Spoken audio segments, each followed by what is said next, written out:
Hi నమస్తే welcome to Naresh maths classes.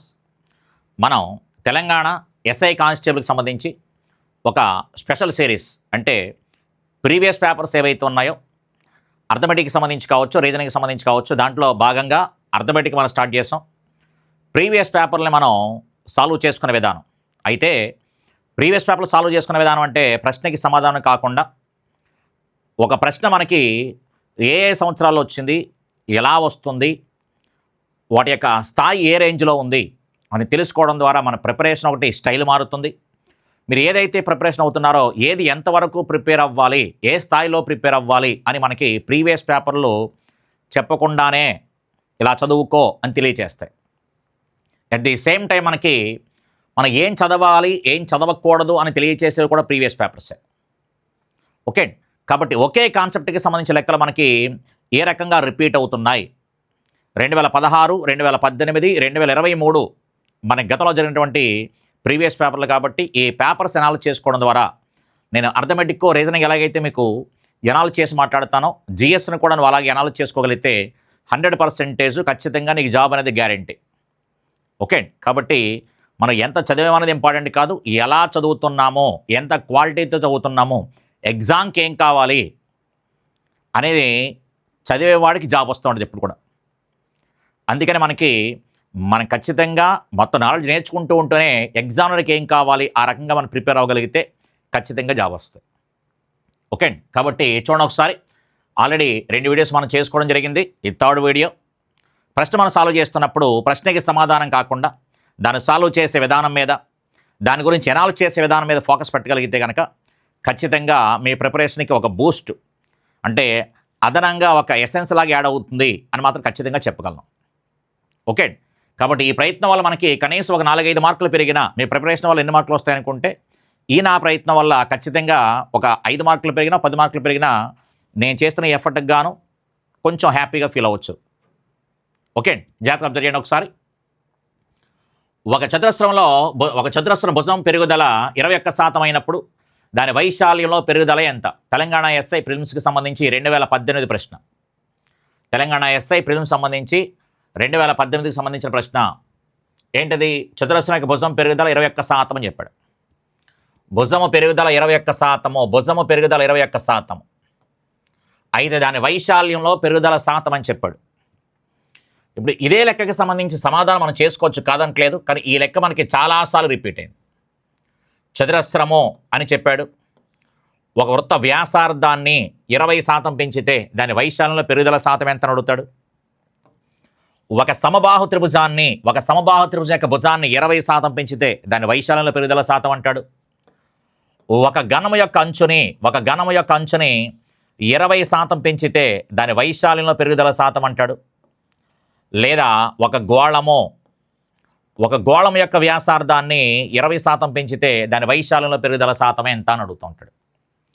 కాబట్టి వాడు ఏ ఆకారం పేరైనా ఇవ్వచ్చు. ఇక్కడ చతురస్రం అనే ప్లేస్లో ఏ ఆకారం పేరైనా ఇవ్వచ్చు. చతురస్రం అని చెప్పిన ప్లేస్లో ఏ ఆకారమైనా ఇవ్వచ్చు. అలాగే క్షేత్రగణితానికి సంబంధించి పర్సంటేజ్ ఓరియంటేషన్ లెక్కించి వైశాల్యంలో పెరుగుదల శాతం ఎంత అని కనుక ప్రశ్న అడిగితే అది ఎప్పుడు కూడా వరుస శాతాలకి సంబంధించింది. వైశాల్యంలో పెరుగుదల శాతం ఎంత అనగానే మనకి క్షేత్రగణితానికి సంబంధించి ఇక్కడ క్షేత్రగణితానికి సంబంధించి అన్నప్పుడు క్షేత్రగణితం అంటే చాలా ఆకారాలు ఉన్నాయి. 3D షేపుల్లో అయినా సరే, 2D షేపులో అయినా సరే వైశాల్యము అనగానే ఖచ్చితంగా పొడవు, వెడల్పు 2 డైమెన్షన్స్ అని చెప్తాం. పొడవు దృష్ట్యా, ఎడల్పు దృష్ట్యా ఎక్స్ అక్షము, వై అక్షం అంటాం.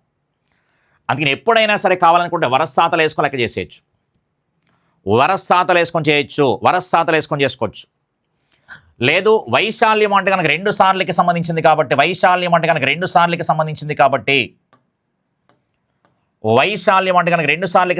కాబట్టి సింపుల్గా కలపండి, గుణించండి. ఒకసారి కలిపి గుణించినట్టయితే సమాధానం అయిపోతుంది. ఒకసారి కలుపుతాము, ఒకసారి గుణిస్తాము. వాడు ఏ ఆకారం పేరు చెప్పినా సరే, ఈ ప్లేస్లో వాడు ఏ శాతం చెప్పినా సరే. కాబట్టి 21% ఇచ్చాడు కాబట్టి 21% 2 సార్లు వేసుకుంటాం మనం. ఓకే, కాబట్టి ఇక్కడ మనకి 21% ఎందుకు 2 సార్లు వేసాము అంటే కనుక మనకి ఇక్కడ చతురస్రం అన్నప్పుడు మనకి పొడవు అని చెప్పినా వెడల్పు అని చెప్పినా ఒకటే. వృత్తానికి వ్యాసార్థాలన్నీ సమానం. ఇది సమబాహు త్రిభుజానికి సంబంధించి √3 a²/4 a²/4. అందుకని జాగ్రత్తగా అబ్జర్వ్ చేస్తే కనుక అన్ని చోట్ల మనకి ఇక్కడ మనకి a² ఫార్ములా, ఇది పై r², ఇది √3 a²/4. ఇది వచ్చి మనకి ప్రక్కతల వైశాల్యం అయితే కనుక 6a² అని చెప్తాం, a² అని చెప్తాం. ఇది క్లియర్గా మనకి ఉపరితల వైశాల్యం అనగానే 4πr² అని చెప్తాం. అంటే అన్ని చోట్ల a² వస్తూ ఉంటుంది. అంటే 2 సార్లు రాసుకుంటామా అని చెప్పడం కోసం. పక్కన ఎప్పుడూ కూడా కాన్స్టెంట్ ఉంటుంది, కాన్స్టెంట్ పట్టించుకోవాల్సిన పని లేదు. అదే మనకి పొడవు దృష్ట్యా వెడల్పు దృష్ట్యా ఉంటే కనుక మనకి అప్పుడు ఏమవుతుంది, వ్యాసార్థము హెచ్ ఉంటుంది కాబట్టి 2πrh, r ఇంటూ హెచ్ అని చెప్తాం. లేదా LB పొడవు ఇంటూ వెడల్పు అని చెప్తాం. అలా వాడు 2 శాతాలు ఇస్తే 2 శాతాల గురించి మాట్లాడండి, ఒకటే ఇస్తే కనుక 2 సార్లు వేసుకుంటాం. అందుకని వరస శాతాలు వేసుకొని లెక్క చేసుకోవచ్చు. అలాగే ఒకసారి కలుపుతాము, ఇంకొకసారి గుణిస్తామని చెప్పాను. ఈ లెక్కను మనం ఏదో సమాధానం కోసం అయితే ఈ పాటికి అయిపోయేది, కానీ ఈ లెక్కలో మనకి దీనికి సంబంధించినటువంటి అన్ని రకాల లెక్కల గురించి మనం డిస్కస్ చేసుకుంటున్నాం. జాగ్రత్తగా కనుక అబ్జర్వ్ చేస్తే ఇక్కడ మనకి ఒకసారి కలపమన్నాం కాబట్టి 21, 21 కలిపితే ఎంత, 42. 21, 21 ఎంత అంటే 441. 2 అంకెల తర్వాత పాయింట్ రాసుకోండి. కాబట్టి ఈ 4 మనకి ముందుకు వచ్చేస్తే కనుక 42 + 4 46.41. కాబట్టి భుజంలో మనకి పెరుగుదల 21% అయితే వైశాల్యంలో పెరుగుదల శాతం ఎంత అంటే కనుక 46.41% అని చెప్పొచ్చు. 41.41% అని చెప్పుకోవచ్చు అనమాట.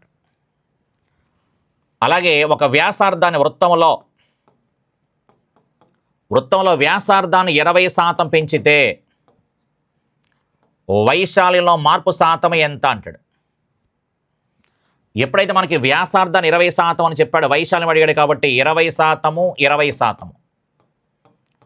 ఒకసారి కలపండి, మరొకసారి గుణించండి అని చెప్పాను. కలిపితే కనుక 20 + 20 ఎంత, 40%. గుణిస్తే కనుక 20 ఎంత అంటే కనుక 400. 2 అంకెల తర్వాత పాయింట్ రాస్తే 4 ముందు కలిపేస్తే కనుక ఎంత అయింది, 44% అని చెప్పొచ్చు. 44%, లేదా వరస శాతాలు వేసుకొని లెక్క చేసుకోవచ్చు. అలాగే ఇంకా ఏం చెప్పుకోవచ్చు అంటే కనుక ఒక గోళం యొక్క, ఒక స్పియర్కి సంబంధించి మాట్లాడుకుంటే ఒక గోళం యొక్క వ్యాసార్థాన్ని 10% పెంచితే వైశాల్యంలో మార్పు శాతం ఎంత అడగచ్చు. వైశాల్యంలో మార్పు శాతం ఎంత అనగానే ఇక్కడ 10% అని ఇచ్చాడు కాబట్టి కలిపితే ఎంత అంటే కనుక 20, గుణిస్తే ఎంత అంటే కనుక 100. 2 అంకెల తర్వాత పాయింట్ పెట్టండి, ఆ 1 ఉండిపోయింది కాబట్టి 1.00 అంటే 1. అందుకని 20 + 1 ఎంత అంటే కనుక 21% అని చెప్తాం. 21%. లేదు అనుకుంటే కనుక ఒక సమబాహు త్రిభుజానికి సంబంధించి భుజాన్ని 10% తగ్గిస్తే అంటాడు. ఒక సమబాహు త్రిభుజం యొక్క భుజాన్ని 10% తగ్గిస్తే దాని వైశాల్యంలో మార్పు శాతం ఎంత అంటాడు. ఎప్పుడైతే 10% తగ్గిందని చెప్పాడో -10%, -10%. ఏం చేయమంటున్నావు, ఒకసారి కలపండి అని చెప్పా. -10 ఎంత, -20. -10 × -10 +100 అవుతుంది. +100. 2 అంకెల తర్వాత పాయింట్ రాయమని చెప్పాం కాబట్టి 1 రాస్తాం. అంటే 1.00 అని కానీ 1 ముందు దానికి కలిపేస్తాం కాబట్టి -20 + 1. -20 + 1 అనగానే -19, అంటే 19% తగ్గింది అని అర్థం. 19% తగ్గింది. లేదా వరస శాతాలు వేసుకోవచ్చు. 10% తగ్గింది అనగానే 90/100. 90/100 శాతము అనగానే × 100. 100 cancel. At the same time ఈ 2 zeros క్యాన్సిల్. 9 ఎంత, 81%. కాబట్టి 81% అనగానే 19% తగ్గింది అని అర్థం. 19% తగ్గింది. కాబట్టి లెక్కన వాడు ఎన్ని రకాలుగా అడగచ్చు. ఒక గోళానికి సంబంధించి ఉపరితల వైశాల్యం ఉపరితల వైశాల్యములో మార్పు శాతం ఎంత అంటాడు. లేదా సంపూర్ణతల వైశాల్యంలో ఒక ఘనానికి సంబంధించిన అంచుని 20% పెంచితే దాని యొక్క ప్రక్కతల వైశాల్య మార్పు శాతం ఎంత, దాని సంపూర్ణతల వైశాల్యంలో మార్పు శాతం ఎంత అని అడుగుతూ ఉంటాడు. ఇలా ఒకదానికి సంబంధించి అడగవచ్చు, లేదా రెండు వచ్చాడు. వాడు రెండు ఇవ్వచ్చు. ఒక దీర్ఘచతురస్రానికి సంబంధించి పొడవు 20% పెంచాడు, వెడల్పు వచ్చి 10% తగ్గించాను అని చెప్తాడు. వెడల్పు 10% తగ్గించాను, అయితే వైశాల్యంలో మార్పు శాతము ఎంత అని అడుగుతాడు. వైశాల్యంలో మార్పు శాతం ఎంత అని ప్రశ్న అడుగుతాడు. అప్పుడు ఏం చెప్పొచ్చు అంటే కనుక ఇంతకుముందు చెప్పినట్టుగా వరస శాతాలు వేసుకోవచ్చు, లేదా కలపండి అని చెప్పాం కాబట్టి ఇది +20% పెరిగింది అన్నాం కాబట్టి ఇది -10%. కలిపితే 20, ఇది +20, ఇది -10, కలిపితే ఎంత 10. నెక్స్ట్ గుణించండి అని చెప్పాను. కలపడం, గుణించడం. గుణిస్తే కనుక -200, 2 అంకెల తర్వాత పాయింట్ రాయమని చెప్పాను. అంటే -2.00 అంటే -2. అందుకని 10 - 2 అనగానే 8% అని చెప్తాం. ఇలా వాడు ఎన్ని ఆకారాలు చెప్పినా హ్యాపీగా చేసుకోవచ్చు. కలపడం, గుణించడం. లేదా వరస శాతాలు 120/100 క్లియర్గా 90/100 అని రాస్తాం. 120/100, 120/100, 20% పెరిగింది అనగా 120/100, 10% తగ్గింది అనగానే 90/100. శాతము అంటే కనుక × 100. 100 క్యాన్సిల్, 00 క్యాన్సిల్. 12 9 ఎంత అంటే 108. 108 అనగానే 8% పెరిగింది అంటాం. అది పెద్ద టైం తీసుకోదు, ఇది పెద్ద టైం తీసుకోదు. క్యాజువల్గా ఎలాగైనా చేసుకోవచ్చు. కానీ లెక్కని వాడు చూడండి ఒకసారి, ఒక లెక్క తీసుకొని దానికి సంబంధించి ఎన్ని రకాల లెక్కలను అన్ని రకాలను అలా ఆలోచించగలిగామనుకోండి, ఇంకా ఆ కాన్సెప్ట్లోంచి లెక్క వస్తే కనుక ఎట్టి పరిస్థితుల్లోనూ పోదనమాట. ఇంకా అంతే తప్ప చతురస్రస్థ ఎలాగా చేయాలి కాబట్టి ఆ ఒక్క లెక్కను దృష్టిలో పెట్టుకోవడం కాదు. వాడు ఎన్ని రకాల లెక్కలు ఇచ్చినా చేయగలగాలి. అదే ఘన పరిమాణం అన్నాం అనుకోండి, 3 సార్లు వేసుకుంటాం అంతే. వైశాల్యం అయితే 2 సార్లు వేసినట్టుగా ఘన పరిమాణం అయితే 3 సార్లు వేస్తాం. ఒకసారి మనకి చక్రవడ్డీలో ఏం చెప్పాడంటే కనుక చక్రవడ్డీలో వాడు ఏం చెప్పాడంటే కనుక 10% వడ్డీ రేటు చొప్పున అప్పిస్తున్నాము. 10% వడ్డీ రేటు చొప్పున అప్పిస్తున్నాము. అర్ధ సంవత్సరానికి ఒకసారి వడ్డీ లెక్క గడితే అని చెప్పాడు.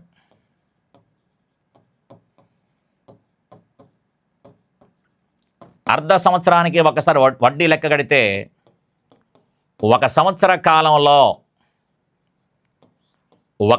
కాలం లభించే సార్థక వడ్డీ రేట్ ఎంత అని ప్రశ్న అడిగాడు. 1 సంవత్సర కాలంలో లభించే సార్థక వడ్డీ రేటు ఎంత, ఇది వాడు అడిగిన ప్రశ్న. ఎప్పుడైతే మనకి అర్ధ సంవత్సరానికి అని చెప్పాడో ఇమీడియట్గా మనం ఏం చేయాలి, వడ్డీ రేటును సగం చేయాలి అని చెప్పడం. అలా అర్ధ సంవత్సరానికి కాబట్టి మొదటి అర్ధ సంవత్సరానికి 5%, రెండవ అర్ధ సంవత్సరానికి 5% అని అర్థం. అంటే 1 సంవత్సర కాలంలో 2 సార్లు కడతామని అర్థం. 1 సంవత్సర కాలంలో 2 సార్లు కడతాము. అలా 1 సంవత్సర కాలంలో 2 సార్లు కడితే కనుక ముందు ఏం చేయమంటున్నాం, కలపమంటున్నాం. తర్వాత ఏం చేయమంటున్నాం, గుణించమంటున్నాం. కలిపితే 5 5 కలిస్తే 10, 5 5 గుణిస్తే కనుక 25. క్లియర్గా 2 అంకెలతో పాయింట్ రాయాలి కాబట్టి పాయింట్ రాస్తుంది. దాని ముందు ఏమీ లేదు ఇంక కలపడానికి. అందుకని సమాధానం ఎంత అంటే కనుక 10.25 అని చెప్తాం. 10.25%. ఇప్పుడు ఈ ప్లేస్లో వాడు 8% అని చెప్పాడు అనుకోండి, 8% అని చెప్పాడు అనుకోండి, 8 ఎంత 16, 8 64, 16.64%.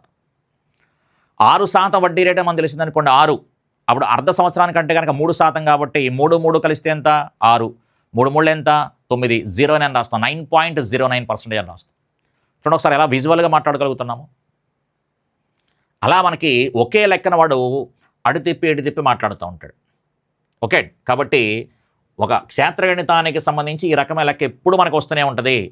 అందుకని వరస శాతాలు వాడుకొని చేసుకోవచ్చు. ఎందుకంటే ఘన పరిమాణం అంటే 3 సార్లు వేయాలి కాబట్టి అప్పుడు 2 సార్లు అంటే వరస శాతాలు మామూలుగా వేసుకోండి. ఇలా కలపడం, గుణించడం కూడా చేసుకోవచ్చు. ఓకే. కాబట్టి వరుస శాతాలు వేస్తామా లేదా 2 సార్లు ఇచ్చినప్పుడు ఈ రకంగా చేస్తామన్నది మీ ఇష్టం, ఎలాగనే వేసుకోవచ్చు. అయితే కాంపిటేటివ్ ఎగ్జామ్లో మనకి బాగా ఉపయోగపడేది ఒకటి ఉంది మళ్ళీ మనకి. ఏంటది అంటే కనుక 5% రెగ్యులర్గా రిపీటెడ్ నెంబర్స్. అందుకే నోటుకు వచ్చేస్తే చాలా చాలా బెటర్ అనమాట. 5% 2 సార్లు రిపీట్ అయితే, 5% 3 సార్లు రిపీట్ అయితే, 5% 4 సార్లు రిపీట్ అయితే. అయితే అన్నీ అవసరం లేదు కానీ కొన్ని చెప్తాను, అవి నోటుకు వచ్చేలా ప్లాన్ చేసుకోండి. అందులో బాగా ఇంపార్టెంట్ ఏంటి అంటే కనుక 10%. 10% అనే నెంబర్ మనకి చాలా అంటే చాలా ఇంపార్టెంట్ అని చెప్పొచ్చు.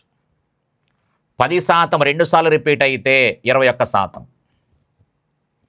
10% 3 సార్లు రిపీట్ అయితే 33.1%. 10% 4 సార్లు రిపీట్ అయితే 46.41%. 46.41%. అందుకని ఇంతకుముందు 21%, 10% 2 సార్లు రిపీట్ అయితే 21, 21 కూడా 2 సార్లు రిపీట్ అయితే 46.41%. ఇప్పుడు చెప్పిన లెక్క అదే. నెక్స్ట్ 20% 2 సార్లు రిపీట్ అయితే 44%. ఇది 44%. అలాగే 5% 2 సార్లు రిపీట్ అయితే 10.25%. 30% 2 సార్లు రిపీట్ అయితే 69%. ఇంకా మనకు కావలసినవి 5% 3 సార్లు రిపీట్ అయితే కనుక క్లియర్గా మనకి 15.7625 అని చెప్తాము. అంత ఎందుకు లేనాక అనుకుంటే కనుక 15.75 అనుకోండి, 15.75 అనుకోండి. 20% 3 సార్లు రిపీట్ అయితే కనుక 72.8%. నువ్వేమైనా చదువుకోవాలి అనుకుంటే కనుక ఇవి చదువుకోండి. నువ్వేమైనా చదువుదాము అనుకుంటే కనుక ఇవి చదువుకునే ప్రయత్నం చేసుకోండి. క్లియర్గా మనకి ఇది 72.8%. ఇది వచ్చి మనకి 15.7625. ఎక్కువగా మనకి యూజ్ అయ్యేది ఈ 10%. అలాగే 2 సార్లు ఏవైతే రిపీట్ అవుతున్నాయో అవి, 2 సార్లు ఏవైతే రిపీట్ అవుతున్నాయో అవి చాలా ఇంపార్టెంట్. 10% సంబంధించి 2 సార్లు, 3 సార్లు, 4 సార్లు ఏ నెంబర్లు అయితే మాట్లాడుకున్నామో అది ఎగ్జామ్ పాయింట్ ఆఫ్ వ్యూలో రిపీటెడ్గా వస్తాయి. చక్రవడ్డీలో చాలా ఈజీగా లెక్కలు చేసేయచ్చు ఇది రావడం వల్ల.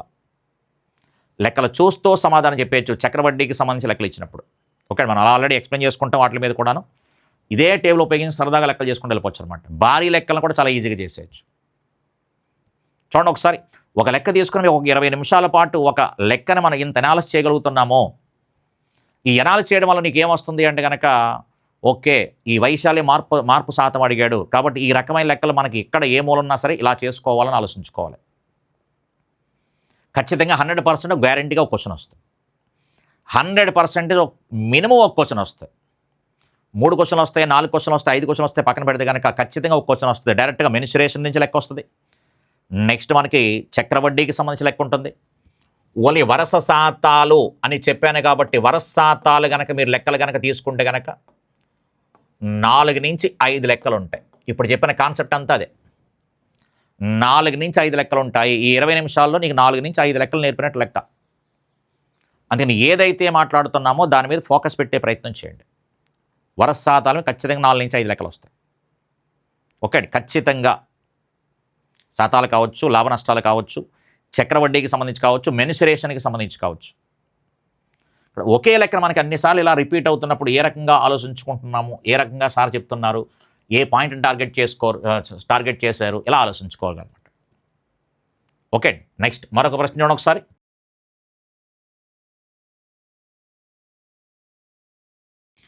బి కంటే ఏకి 50% జీతం ఎక్కువ వస్తే ఏ కంటే బి జీతము ఎంత శాతము తక్కువ అని చెప్పాడు. బి కంటే ఏకి 50% జీతం ఎక్కువ వస్తే ఏ కంటే బికి ఎంత శాతము తక్కువ అని చెప్పాడు. క్లియర్గా అర్థమైపోతుంది. బి అనేవాడిని ఏతో కంపేర్ చేశాడు, ఏ అనేవాడిని బితో కంపేర్ చేస్తున్నాడు, ఏ అనేవాడిని బితో కంపేర్ చేస్తున్నాడు.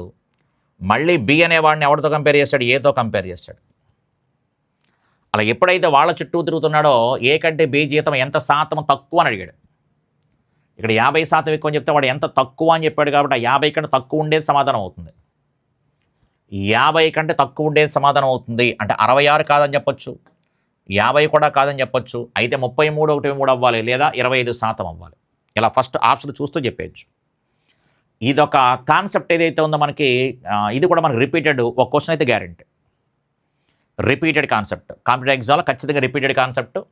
ఆ పదాలు ఏమైతే ఉంటాయో ఆ పదాలను ఒకసారి ఇక్కడ చెప్తాను, ఒకసారి చూసుకోండి. ఒకసారి అంటే మనకి ఏ రకంగా కనిపిస్తుంది అంటే లెక్క అనేది మనకి చాలా డెడ్డీ, చూస్తూ సమాధానం చెప్పేయచ్చు.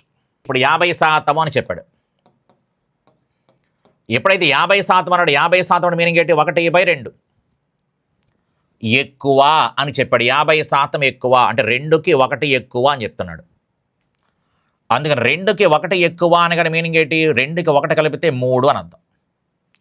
లవంలా ఉండిపోద్ది. లవం ఎప్పుడూ మారదు. లవం ఎప్పుడూ మారదు. ఇక్కడ ఎందుకు మారదు అంటే కనుక ఏ నుంచి బీకి ఇంత జీతం ఎక్కువ వస్తుందని చెప్పాడు. సరదాగా డబ్బుల్లో మాట్లాడుకోండి. ఏ అన్నాడు బీ కంటే 2000 ఎక్కువ అన్నాం అనుకోండి, బి అనేవాడు కూడా ఏ కంటే 2000 తక్కువ అంటాం. ఆ 2000 మారదు, ఎక్కువ తక్కువ అనే పదం తప్ప. అందుకని ఒక అమౌంట్ ఫిక్స్ అయిపోయినప్పుడు ఒకదాన్ని పెంచితే రెండోది ఆటోమేటిక్గా తగ్గుద్ది.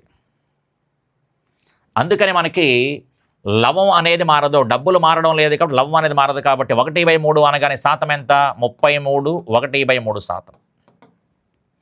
1/3 అనగానే శాతాల్లో కన్వర్ట్ చేస్తే 33 1/3% అని చెప్తాం. 33 1/3% అని చెప్తాం.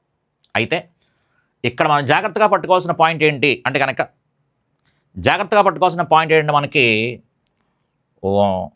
పొడవును పెంచాము, వైశాల్యం మారకుండా ఉండాలంటే, వైశాల్యం మారకుండా ఉండాలంటే అంటాడు. వైశాల్యం మారకుండా ఉండాలంటే అంటాడు. అంటే వైశాల్యం మారదు, అప్పుడు వెడల్పును ఏం చేయాలి? తగ్గించాలి. వైశాల్యం మారకూడదు అంటే కనుక పొడవును ఎప్పుడైతే పెంచామో ఆటోమేటిక్ వెడల్పును తగ్గించుకోవాలి. ఇప్పుడు ఈ గది ఉంది, ఈ గదిలో ఈ గోడని ఇటు జరిపామని చెప్తున్నాం, లేదా ఈ గదిలో ఒక 100 మందిని కూర్చోబెట్టగలమని చెప్పేసి అంటున్నాం. ఈ గదిలో 100 మందిని కూర్చోబెట్టగలిగిన కెపాసిటీ ఉంది. ఇప్పుడు ఈ గోడ మనకి డిస్ప్యూట్స్లో మనకి అక్కడ అందులో కలిసిపోయింది అనుకుంటే వాళ్ళకి మనకి గొడవ వచ్చి అది గోడ ఇందులో ఇక్కడ జరుపుతాం, ఇటు జరిపామనుకోండి, అప్పుడు ఈసారి 100 మంది పడతారా?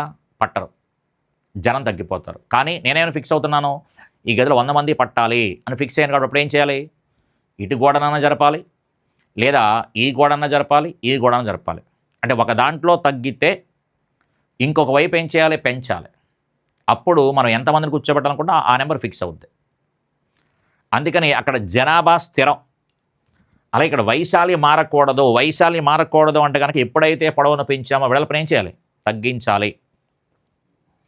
అలాగే రేటు పెరిగింది, రేటు పెరిగింది, అప్పుడు మనకి ఖర్చు మారకూడదు అని చెప్తాడు. ఖర్చు మారకూడదు,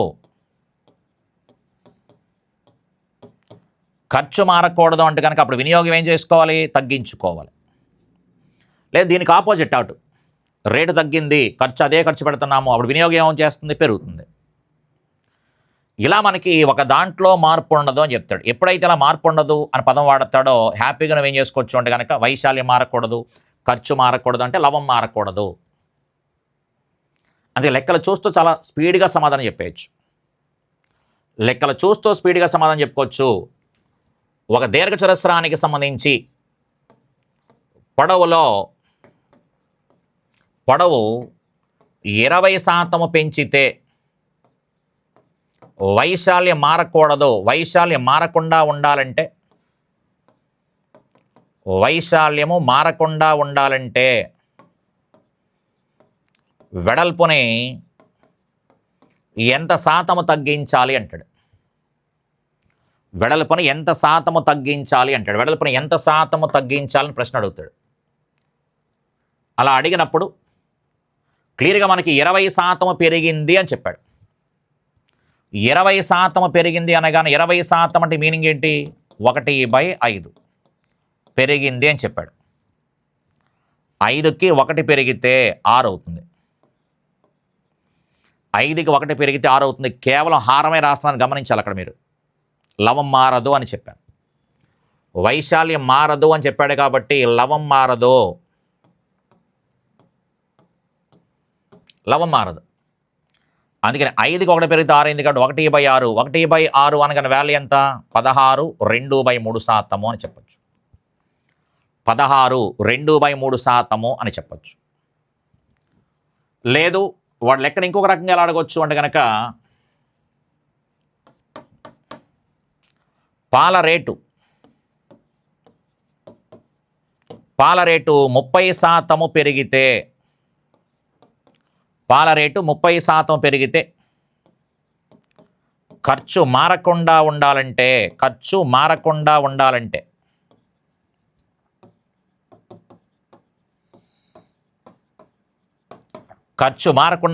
కనుక వినియోగము ఎంత శాతము తగ్గించుకోవాలి అంటాడు. వినియోగం ఎంత శాతము తగ్గించుకోవాలి. ఎప్పుడైతే మనకి ఖర్చు మారకుండా ఉండాలంటే అని చెప్పడో రేటు పెరిగింది కాబట్టి వినియోగం తగ్గించుకోవాల్సిందే. అందుకని 30% అనగానే మీనింగ్ ఏంటి? మనకి ముందుగా మనం ఇలా ఫ్రాక్షన్ రూపంలో టక్మని రాసేయలేం కాబట్టి అది 3/10 అని రాసేయచ్చు. తెలిస్తే 3/10 అని రాసేయచ్చు. తెలియకపోతే కనుక 30/100 అవుతుంది శాతము కాబట్టి 0 క్యాన్సిల్. అందుకని 30% అనగానే 3/10 పెరిగింది అని చెప్తున్నాం. అంటే 10కి 3 పెరిగింది కాబట్టి 13 అని చెప్పచ్చు. 10కి 3 పెరిగింది కాబట్టి 13. లవములో 3 అనే నెంబర్ ఉంది కాబట్టి 3ని 3లా రాసేస్తాం. లవములో 3 అనే నెంబర్ ఉంది కాబట్టి 3ని 3లా రాసేస్తాము. అందుకే లవం మారదు అని చెప్పాం కాబట్టి నెంబర్ 3 లాగే ఉంటుంది లవము. హారం మాత్రమే 10కి 3 పెరిగితే 13. ఇన్ కేస్ 10కి 3 తగ్గింది అన్నాం అనుకోండి 7 అవుతుంది. 3/7 అని చెప్తాం. తగ్గింది అనగానే తీసేస్తాము, పెరిగింది అనగానే ప్లస్ చేస్తాం. అందుకని 3/13% అంటే కనుక ఇంటూ 100 అని రాసుకుంటాం, చెప్పలేం కాబట్టి. అందుకని 300/13 భాగిస్తే కనుక 13 2 26 41 13 3 39 1/13. అందుకని సమాధానం ఎంత అంటే కనుక 23 1/3% అని చెప్పచ్చు. కాబట్టి ఈ రకంగా మనకి ఖర్చు మారకుండా ఉండాలంటే, వైశాల్యం మారకుండా ఉండాలంటే ఏ అనేవాడి ఎత్తు బి కంటే ఎంత శాతం ఎక్కువ, బి ఎత్తు ఏ కంటే ఎంత శాతము తక్కువ. ఒకటి జీతాన్ని 20% పెంచాడు, అతని యొక్క యథాస్థితికి రావాలి అంటే కనుక గతంలో ఎంత జీతం తీసుకున్నాడు అంత జీతానికి రావాలంటే కనుక ఎంత శాతం తగ్గించుకోవాలి అంటాడు. ఒక 20% జీతం పెంచేస్తాం, ఏ అనేవాడి జీతము 20% పెరిగింది, తన పూర్వస్థితిని పొందాలంటే ఎంత శాతము తగ్గించుకోవాలంటాడు. అంటే మళ్ళీ వెనక్కి రావాలి అంటున్నాడు. అది కూడా సేమ్. ఇలా మనకి ఒకే లెక్క చూడండి ఒకసారి తెలంగాణ ఎస్ఏ ప్రిలిమ్స్కి సంబంధించిన అనమాట. ఒకే లెక్క వాడు ఏం చేస్తాడంటే కనుక డిఫరెంట్ స్టైల్ అడుగుతూ ఉంటాడు. ఒకటే లెక్క కాబట్టి మనం ఈ ఒక్క లెక్క మాత్రం నేర్చుకోకుండా దీని మీద ఆధారపడిన లెక్కలు ఏమున్నాయి, ఎలా ఉన్నాయి అని ఆలోచించామనుకోండి, చూడడానికి క్లాసులు 2 లెక్కలు చెప్పినట్టు ఉండదు. చూడండి ఒకసారి 2 లెక్కలు చెప్పాను నేను. ఇక ఈ కాన్సెప్ట్ మీద లెక్క వస్తే పోకూడదు. ఇంకా ఈ కాన్సెప్ట్ మీద లెక్క వచ్చిందంటే కనుక 100% పోవడానికి వీల్లేదు. ఓకే, కాబట్టి మనం ఒక వీడియో చూస్తున్నాము అంటే కనుక ఖచ్చితంగా మన మార్కులు వచ్చేవి ఉండాలి. అంతే తప్ప మనకి జస్ట్ ఏదో సోది మ్యాటర్ చెప్తున్నట్టుగా మనకి మీకు అర్థమెటిక్లో 150 మార్కులు రావాలంటే అని హెడ్డింగ్ పెట్టేసి అలా చేయండి ఇలా చేయండి చేయడానికి ఏమి ఉండదు. నువ్వు చదివితే ఏదైనా వస్తుంది. ఓకే, కాబట్టి కంటెంట్ ఎవరు చెప్పినా నోట్స్ పెట్టుకొని రాసుకోండి. ఎందుకంటే మీకు ఒక వీడియో తయారు చేయాలి అనుకుంటే కనుక తప్పనిసరిగా మనకి బెస్ట్గా చెప్పాలి అని ఆలోచిస్తూ ఏ మాస్టర్ని తయారు చేస్తారు. అందుకని ఎవరు కంటెంట్ చెప్పినా జిఎస్ కావచ్చు, అర్థమెటిక్ కావచ్చు, రీజనింగ్ కావచ్చు, ఖచ్చితంగా ఒక నోట్బుక్ పెట్టుకొని రాసుకున్నాం అనుకోండి, అది మనకు కావాల్సినప్పుడల్లా చూసుకుంటూ చేసుకోవచ్చు. మళ్ళీ ఇదే వీడియో మళ్ళీ యూట్యూబ్లో వెతుక్కుంటూ కూర్చోలేం కదా, కూర్చోలేం. అది నోట్స్ రాసుకుంటే పర్మనెంట్గా ఉంటుంది. ఒకసారి చూసిన తర్వాత దాన్ని వదిలేయచ్చు, మళ్ళీ దాన్ని చూడాల్సిన పని లేదు. అందుకని నోట్స్ రాయడం తప్పనిసరి. అందుకని ఖచ్చితంగా నోట్స్ అనేది తప్పనిగా రాస్తూ ఉండండి. నోట్స్ రాయకపోతే కనుక చూడడం అనేది అనవసరం. ఓకే, ఏదో టైంపాస్గా చూసుకున్నారనుకోండి, మనం ఏం ఎంటర్టైన్మెంట్ చేయట్లేదు, లైఫ్కి సంబంధించినవి. ఎవరు ఏ సార్ పాఠం చెప్పినా లైఫ్కి సంబంధించింది. అందుకని దాన్ని మనం సీరియస్గానే తీసుకోవాలి. ఏదో రీల్ చూస్తున్నట్టు ఏదో టైంపాస్ చూస్తున్నట్టు చూస్తే కనుక సేమ్ మన ఎగ్జామ్ కూడా టైంపాస్ లాగే ఉంటుంది. ఓకే, మనం కొట్టాం పక్కడు కొడుతూ ఉంటాడు. ఓకే, అది చూసిన తర్వాత బాధపడుతూ ఉంటాం. ఇంకోసం మళ్ళీ దండయాత్ర చేస్తాం. దండయాత్ర చేయడం పోనీ నెక్స్ట్ ఇయర్ వస్తుందా అంటే కనుక వెంటనే రాదు. అది ఈలో వయసు అయిపోయింది, మాకు వయసు పెంచండి అని చెప్పేసి మళ్ళీ మాకు ఫోన్ చేసి ఇలా సార్ వయసులో పెంచుతారంటారా అంటారు. వచ్చిన అవకాశం నిన్నెందుకు ఎవడొదులుకోమన్నాడు? వచ్చిన అవకాశాన్ని సద్వినియోగం చేసుకోవడం మానేసి, ఓకే అండి, ఇప్పుడు ఈ టైం స్పాన్ ఏదైతే ఉందో ఈ టైం స్పాన్లో ఖచ్చితంగా చదువుకోవడం చేయండి. 80% ఒక జాబ్ నాది అని ఆలోచించగలగాలి. అలా ఆలోచించి ప్రిపేర్ అవ్వాలి. అంతే తప్ప ఇవ్వనంతసేపునేమో ఇవ్వలేదు అనుకోవడం, ఇచ్చిన తర్వాత ఏమో ఇంకో కొంతకాలం ఇస్తే బాగుంది అనుకోవడం, ఎగ్జామ్ అయిపోయిన తర్వాత ఏమో ఏజ్ అయిపోతుంది ఇంకా నోటిఫికేషన్ ఇస్తలేదు అనుకోవడం. ఆ ఇచ్చేటప్పుడే మనం ఖచ్చితంగా ఒళ్ళు జాగ్రత్తగా పెట్టుకొని ఎన్ని పనులున్నా కొంచెం వాయిదా వేసుకోవాలి. ఇన్ కేస్ ఎక్కడైనా చిన్న చిన్న పోస్ట్ చేస్తే కనుక మనం ప్రిపేర్ అయ్యేది పర్మనెంట్ సొల్యూషన్ కోసం. తాత్కాలికంగా దానికి నువ్వు ఆనందపడుతూ అక్కడ అది చూసుకుని ఇది కొట్టేద్దాము అనుకుంటే కనుక గతంలో ఎగ్జామ్ ఇదే ఎస్ఐ కానిస్టేబుల్ ఎగ్జామ్ రాసి త్రుటిలో తప్పిపోయిన వాళ్ళు కూడా రాస్తారు. మరి వాళ్ళతో మనం కాంపిటీషన్ ఇవ్వాలి అంటే కనుక ఏ రేంజ్లో ప్రిపేర్ అవ్వాలి కూడా ఆలోచించుకోవాలి. ఓకే అండి. కొంతమంది అయితే కనుక కొన్ని కాన్సెప్ట్లు కొన్ని ఇవి చేసుకుంటే కనుక చాలా ఇంపార్టెంట్. అంటే అది కంప్లీట్గా నీకు జాబ్ రావడానికి కాదు, ఆ మార్కు 2 మార్కులు 3 మార్కులు రావడానికి, అది కంప్లీట్ జాబ్ రావడానికి కాదు. కాబట్టి మనం ప్రిపేర్ అయ్యేటప్పుడు ప్రీవియస్ పేపర్లు అనాలిసిస్ చేస్తూ ఒక్కొక్క ప్రశ్న సాల్వ్ చేస్తూ సమాధానం చేసే ప్రయత్నం చేస్తూ ఉండండి. ఓకే అండి. అందుకని ప్రతి ప్రశ్నకి నేను అనాలిసిస్ చేస్తూనే మాట్లాడుతున్నాను. అందుకని మీరు ప్రిపేర్ అయ్యేటప్పుడు ఖచ్చితంగా ఎగ్జామ్ పాయింట్ ఆఫ్ వ్యూలో మనం ఏ రకంగా చదువుకోవాలో ఆలోచించుకోండి ఒకసారి. సేమ్ అదే లెక్క చూడండి ఒకసారి. ఇప్పుడు ఇదే లెక్కన మనకి ఎలా ఇచ్చాడు ఒకసారి, ఇంకొక ఎగ్జామ్ కూడా ఇచ్చాడు మనకి సేమ్ లెక్క. సేమ్ అలాంటి లెక్క చూడండి ఒకసారి. తెలంగాణ కానిస్టేబుల్ ప్రిలిమ్స్ 2016కి ఇచ్చాడు. ఇప్పుడు మనం ఏదే లెక్క అయితే మాట్లాడుకున్నామో, ఇదేమి ఇచ్చాడు? తెలంగాణ ఎస్ఐ ప్రిలిమ్స్కి ఇచ్చాడు. తెలంగాణ ఎస్ఐ ప్రిలిమ్స్ 2018లో ఇచ్చాడు. సేమ్ ఇలాంటి లెక్కే తెలంగాణ కానిస్టేబుల్ ప్రిలిమ్స్కి ఇచ్చాడు. 2016లో ఇచ్చాడు. అది 18లో ఇచ్చాడు, 16లో ఇచ్చాడు. ఒకటి 16లో ఇచ్చాడు, ఇంకొకటి 18లో ఇచ్చాడు. సేమ్ ప్రశ్న చూడండి ఒకసారి. ఒక దీర్ఘచతురస్రం పొడవును 10% తగ్గించారు. ఇప్పుడే మాట్లాడుకున్నాం. 10% తగ్గించారు. వైశాల్యం మారకుండా ఉండాలంటే అని చెప్పాడు. వైశాల్యం మారకుండా ఉండాలంటే లవం మారదు అని చెప్తున్నాం. వైశాల్యం మారకుండా ఉండాలంటే లవం మారదు. అప్పుడు వెడల్పులో పెరుగుదల శాతం ఎంత?